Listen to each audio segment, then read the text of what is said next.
Okay. You got the long lens. President Trump had a very strong night last night. His vision for our country has expanded our party. The Republican coalition is bigger, more diverse, and more energetic than ever before. That is because of President Trump. His efforts in reaching out to every demographic has positively changed the future of the GOP. More Americans voted for President Trump this year than his historic 2016 win.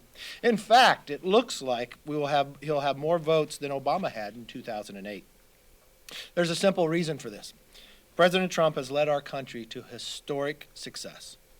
Even in the face of unprecedented challenges, his administration has prevailed and delivered results for the American people. That is why our country needs President Trump for 4 more years and will continue to fight for his re-election until all the votes legally cast are counted. This election has seen record voter turnout that America has not seen in a century, and the American people must be assured that it is both fair and transparent. Now, President Trump's monumental help has expanded the House Republican coalition from Miami to Minnesota to California.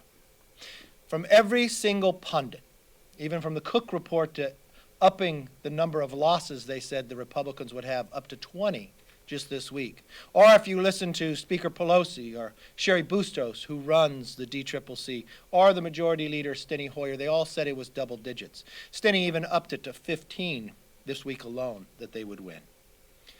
They were all wrong. Sherry Bustos is still barely holding on to her own seat. So here are the facts that our conference could incredibly be proud of. As of right now, we have 7 GOP pickups. We also have 11 outstanding races that I feel very confident that will continue to grow and win.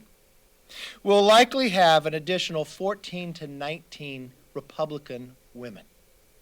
This will break the record for the most Republican women coming in at any one time. We'll double the number, and we'll set a record for the most women ever in the Republican Party. We'll likely be adding 6 to 9 minorities to our conference, from Florida to New Mexico to Texas, to Oklahoma to California. I'm also proud of our candidates and our members, and I especially want to thank our NRCC chair, Tom Emmer. Not only did he win all those special elections that he played in throughout the year. Remember, before we went into the election last night, by the time of being sworn in last, we had more Republicans and fewer Democrats, and we just continued to add to it. Now, I've heard for months from the pollsters and the media about how Republicans were going to lose more seats and cling to shrinking coalitions. We expanded this party that reflects America, that looks like America, and thanks. I think the rejection that we saw last night from the Democrats was that America does not want to be a socialist nation. I think the other rejection that we saw, we watched the Democrats promise if they would be given the power to have the majority, that they would act different, that they would solve problems, and they wasted their majority. So we look forward to continuing to work for the American public, our commitment to America, that we will renew, rebuild, and restore this nation is what our commitment is and will be. I don't know at the end of the day what will happen in the Democratic Conference. I don't know at the end of the day. I know the vote on the floor is difficult for Speaker.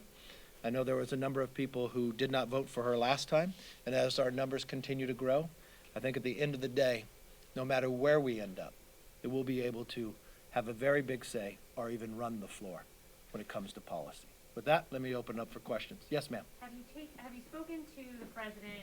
How is he feeling? Do you have any expectations? Talk to the president. The president feels good. I think when you look at a lot of these, one thing I will say last night, I have no statistical data of others. I think a lot of the networks probably called Arizona too soon when I'm looking at what the data is coming back. I would put Arizona back in the column of undecided right now. I think he looks very good in Pennsylvania. Michigan, I think we can watch, is going to come very close, but I think the president has an opportunity to win that. I think at the end of the day, the president will be elected for 4 more years. Yes?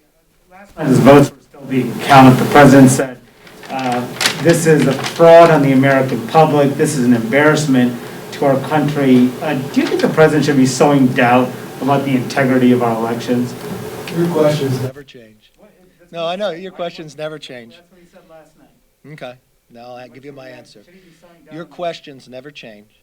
I think that what the president wants to see is that every legal vote gets counted, and that's what we're walking through right now. He So- also said they should stop counting votes. I mean, a lot of races, House races, they're still counting votes. Do you agree with the president? Should they stop counting votes, even ones that were cast before the deadline? Again, your questions never change. So let me go through what the president said and what the president meant in the question. What the president wants to make sure is that every legal vote is counted, that people vote up until Election Day, not the days after as others would have. That's what the president refers to. I don't think people should be able to vote today, and I would think every other American would feel that exact same way. And that's exactly what the president was expressing. I know you want to try to express something different to it. I know you'll be upset if the president wins re-election again, but the American people have a voice. I know the pollsters were wrong, just like they were wrong 4 years ago. This is what a republic and a democracy is about. And we want to make sure it's legal, it's fair, and that every legal vote is counted, and that's what we're working towards. But I don't think people should vote after the election, no. Is that happening? Do you have evidence of that happening? Will you accept the election results once they are certified from the remaining states that we don't have yet? Yes, ma'am. The president had mentioned that he is confident that the Republicans are going to take over the House. Are you confident of that? Well, I'm very confident we continue to grow our majority.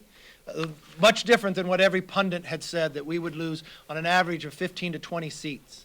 Well, we know that's not true. We know that we continue to grow. Already 7 seats, with another 11 that we're winning right now. So we'll see our majority continue to grow, and we'll see where this all ends up. But we thank the American public for their participation. We thank them for participating in this campaign. And now it's a time to govern as we finish out making sure every legal vote is counted, and that the campaign is fair, and the election will be shown by all Americans. Thank you very much, and God bless. Any evidence of voter fraud?